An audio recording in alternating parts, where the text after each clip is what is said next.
It was the start of Emily's freshman year at Ridgewood University, an old college steeped in tradition and urban legends.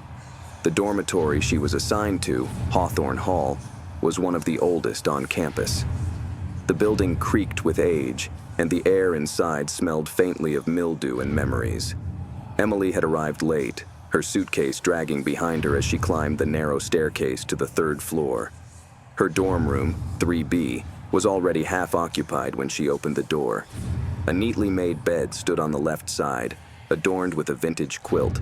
Books were stacked meticulously on the desk, and a photo of a smiling girl with auburn hair and bright green eyes sat framed next to a glowing lamp. Emily's roommate hadn't introduced herself yet. She figured they'd meet soon. Over the next few days, Emily noticed something odd. Her roommate was never around. The bed remained untouched, the books unmoved. The photo always seemed to be in the same position, as if frozen in time. Whenever Emily asked other students about her roommate, nobody had answers. "Maybe she's in a different program," one girl suggested. But it wasn't until Emily came back to the dorm late one night that she felt the first prickle of unease. The light on her roommate's side of the room was on, though Emily distinctly remembered turning it off before leaving. "Hello?" she called out, her voice trembling slightly. No response. The next morning, Emily decided to check with the housing office. After sifting through their records, the administrator furrowed her brow. "Are you sure you're in 3B? "Yes," Emily replied. "Well," the administrator hesitated. "This might be a mistake. Room 3B hasn't had a second occupant assigned in years." Emily left the office with her heart pounding. She was sure of what she'd seen. Her roommate's belongings were real. She wasn't imagining things. That night, as she lay in bed, her roommate's photo caught her eye. Something was different. The girl's smile in the photo seemed strained. Her eyes appeared darker, hollowed out. The following day, Emily searched for answers. She dove into the archives at the campus library, poring over old newspapers and yearbooks. After hours of searching, she stumbled upon an article from 10 years ago. Hawthorne Hall tragedy. Student mysteriously disappears. Her blood ran cold as she stared at the accompanying photograph. It was her roommate, the girl in the picture. Her name was Lily Harrington. She had vanished without a trace from room 3B. Police investigations had turned up no leads, and the case was eventually abandoned. Emily returned to her dorm, trembling. The room felt colder than usual. That night, she heard faint whispers, soft and unintelligible, emanating from Lily's side of the room. "I know you're here," Emily whispered into the darkness. The whispers stopped. Suddenly, the lamp on Lily's desk flickered, casting eerie shadows on the walls.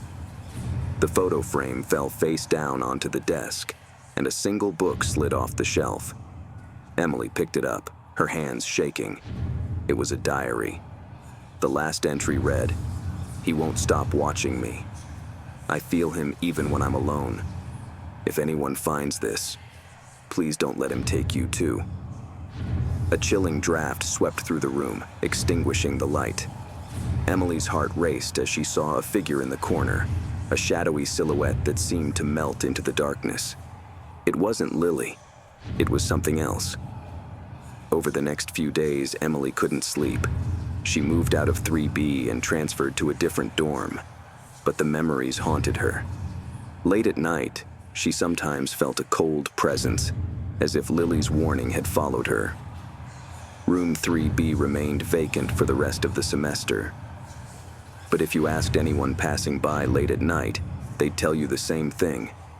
You could still see a light flickering inside, and sometimes you'd hear faint whispers calling your name.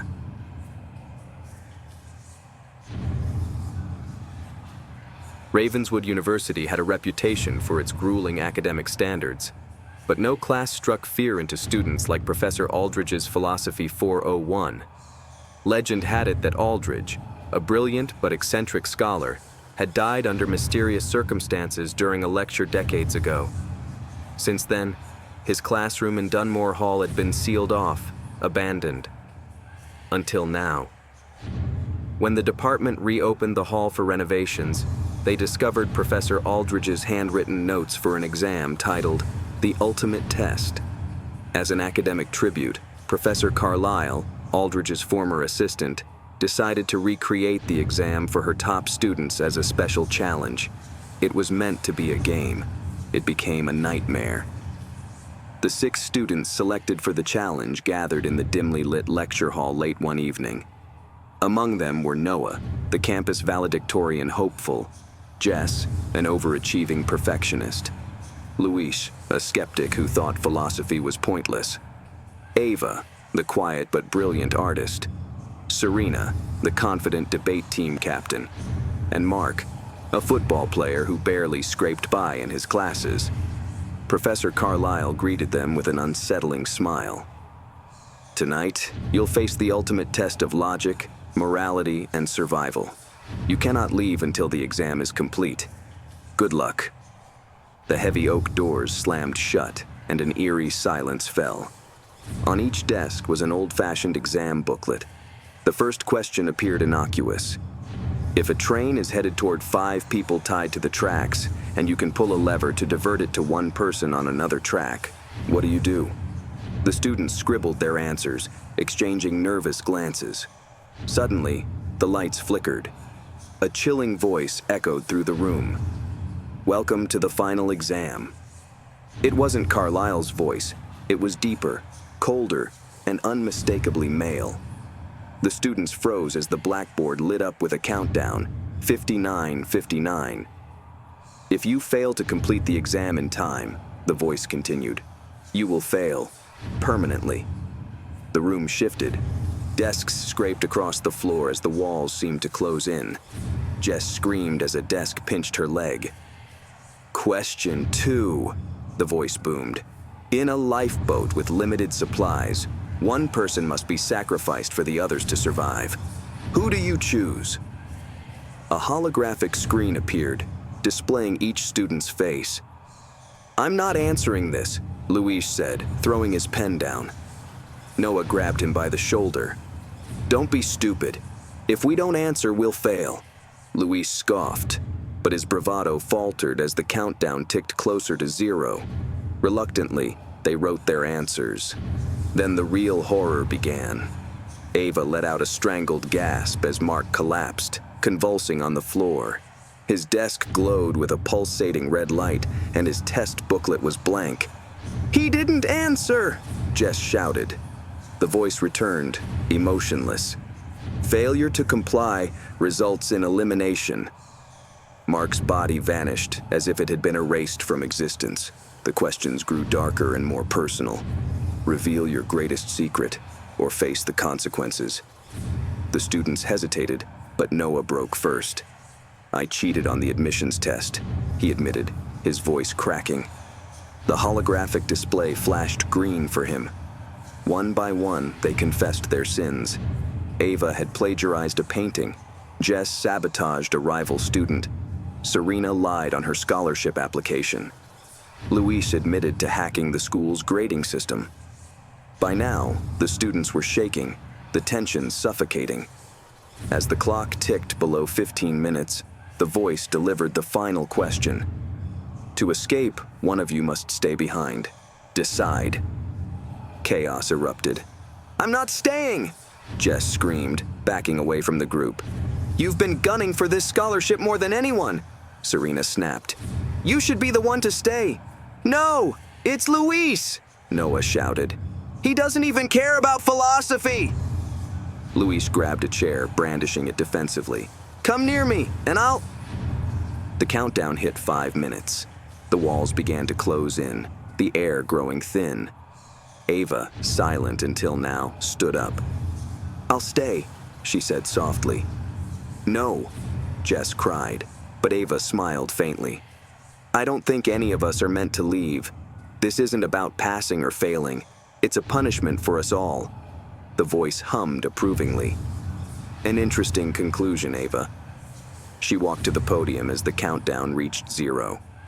The others screamed as the room dissolved into darkness. Emily woke up in her dorm, drenched in sweat. The clock read 8 a.m. She wasn't in Dunmore Hall anymore, but when she looked at her desk, she saw the exam booklet open to the final question, and scribbled at the bottom was a chilling note in an elegant hand. Congratulations on passing, Emily. But remember, there's always a next time.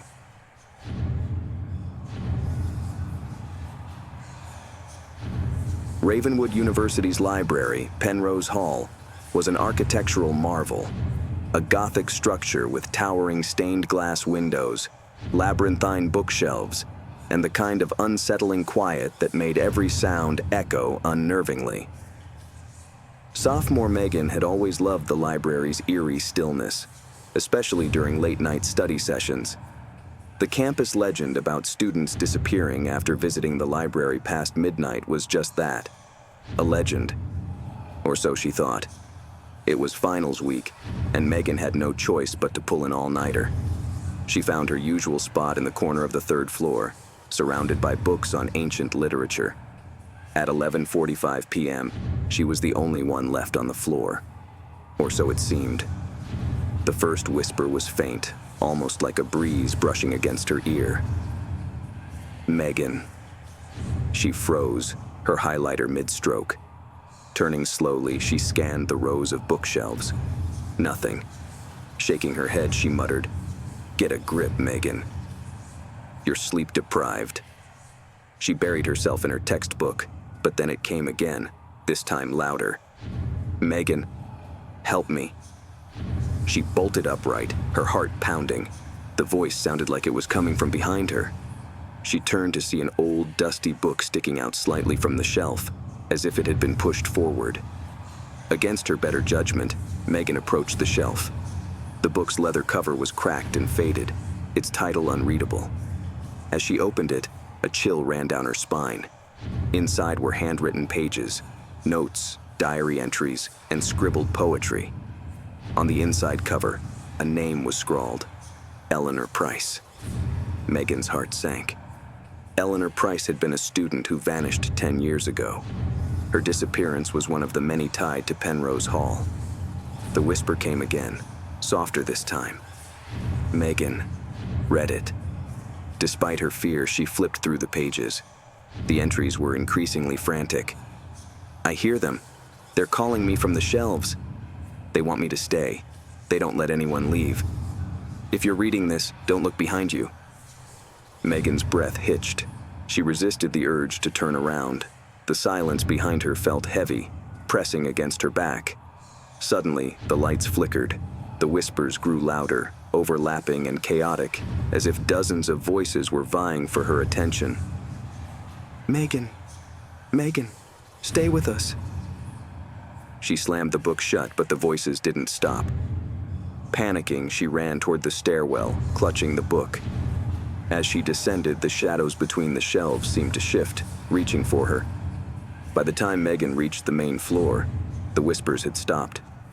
She was greeted by the night librarian, an older woman with sharp eyes and an unsettling smile.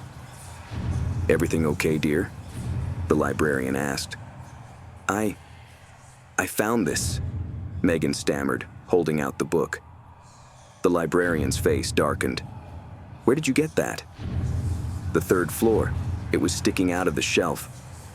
The librarian snatched the book away, her hands trembling. "You shouldn't have touched it." "What do you mean?"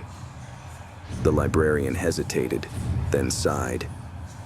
"Eleanor Price isn't the only one who's gone missing here. Every few years a student disappears.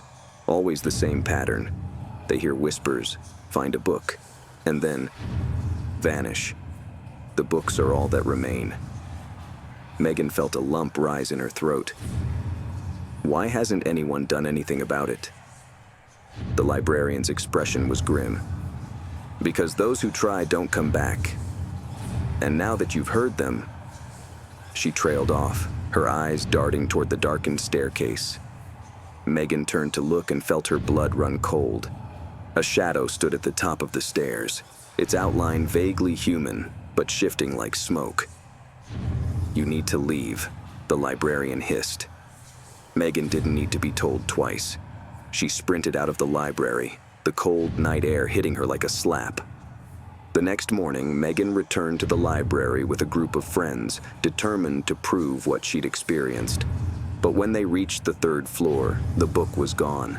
The shelf where she'd found it was filled with ordinary textbooks. Her friends teased her about stress and overwork, but Megan couldn't shake the feeling that she was being watched. That night, as she sat in her dorm room, she heard it again. Megan. The voice was coming from her desk. She opened her drawer, and there it was, Eleanor Price's book. The whispers grew louder, filling her ears. Megan, stay with us. The last thing Megan saw before the darkness consumed her was her reflection in the window, her own face, staring back at her, mouthing the words she heard. The next morning, Penrose Hall remained silent as ever. And on the third floor, a new book rested on the shelf, slightly protruding. Inside, a name was scrawled, Megan Carter.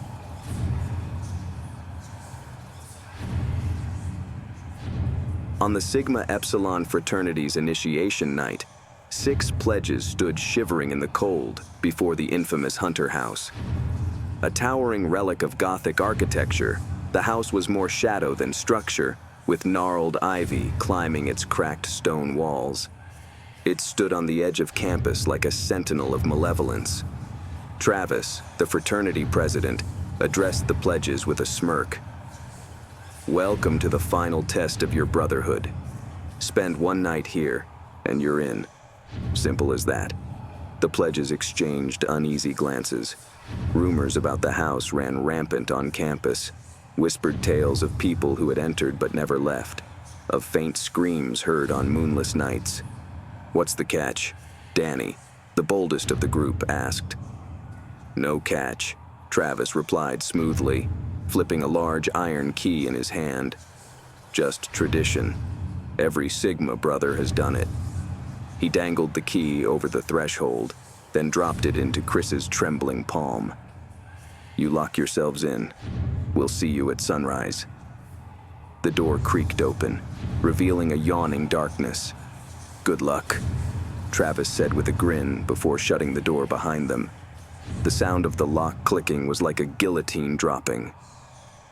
Inside, the house was even worse than expected. The air was thick with mildew and decay, and an oppressive silence seemed to press against their ears. Dust-covered furniture sat undisturbed, as if frozen in time. Faint claw marks marred the wooden floors, and cobwebs swayed gently from the ceiling.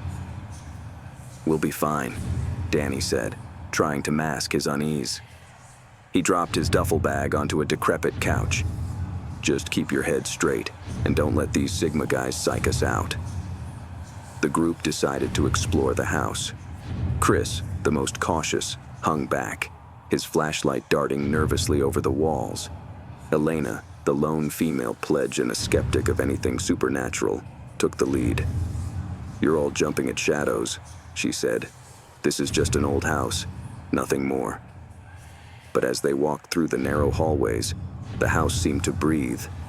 Floorboards groaned under their weight, and faint whispers seemed to drift through the air, too soft to discern, but impossible to ignore. They found a few empty bedrooms on the second floor, choosing one to serve as their base. Mark, a quiet and nervous pledge, sat by the window, staring at the overgrown yard below. This place feels wrong, he muttered. It's just a stupid hazing ritual, Elena said, though her voice lacked conviction. As the night deepened, the house came alive. It started subtly. Doors creaked open on their own. The faint whispers grew louder, always just beyond hearing, but undeniably present. The pledges tried to laugh it off, sitting in the living room to wait out the night. Danny found an old record player and spun a dusty vinyl. At first, it played a soft, crackling tune, but then it distorted, emitting warped whispers and screams. "Turn it off!" Chris shouted, his voice cracking. Danny yanked the needle off, but the sound continued, echoing through the house. The pledges bolted from the living room, their confidence unraveling. They regrouped in the upstairs bedroom, locking the door behind them. "What the hell is going on?" Elena demanded. "We're being pranked," Danny insisted, though sweat glistened on his brow. "They probably wired this place with speakers." "Then where's the power?" Chris countered. "This house has been abandoned for years." Mark sat in the corner, his eyes wide. "I think we woke something up." Unable to sit idle, Chris and Elena decided to investigate. They searched the house for clues, eventually stumbling upon an old study filled with decaying books and faded photographs. One photo caught Chris's attention. A group of students standing stiffly in front of the house, dated 1896. The back of the photo was scrawled with the words, "Hunter's Final Experiment." Chris found a journal on the desk, its pages yellowed and brittle. The entries, written in tight, frantic handwriting, detailed the experiments of Professor Edward Hunter. Hunter had believed fear was the purest form of energy, capable of being harnessed and stored. He invited students to his home, promising them a test of courage, but instead subjected them to nightmarish rituals. The final entry was cut off mid-sentence. "The ritual is nearly complete.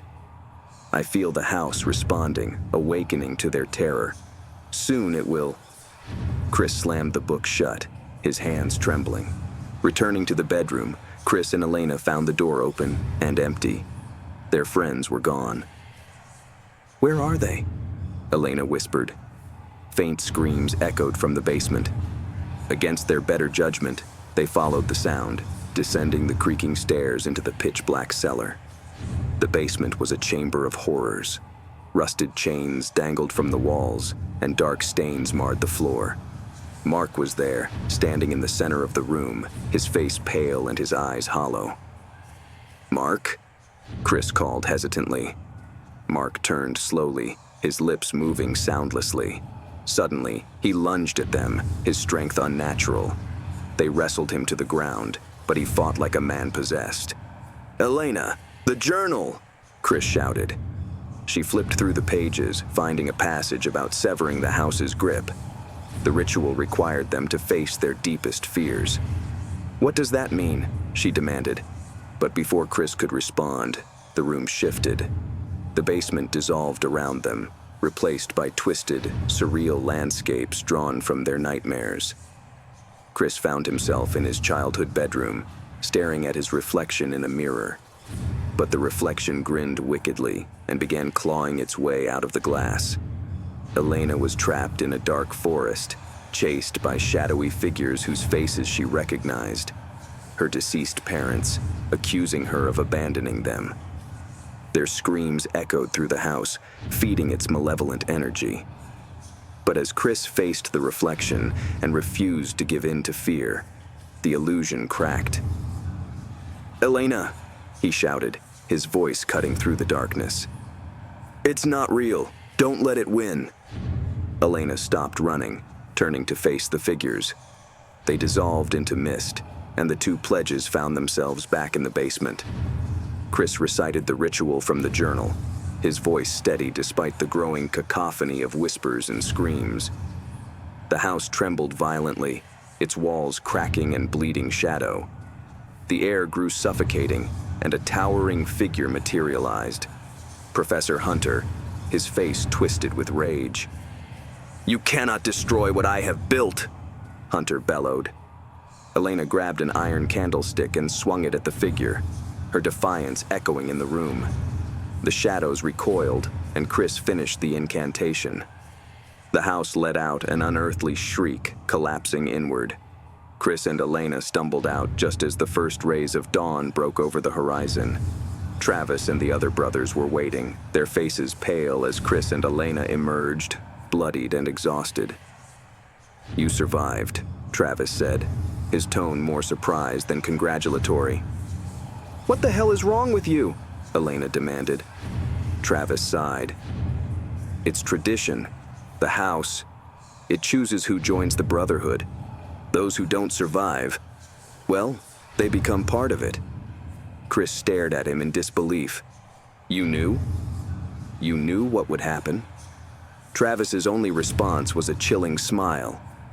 As Chris and Elena walked away, they heard faint whispers from the house behind them.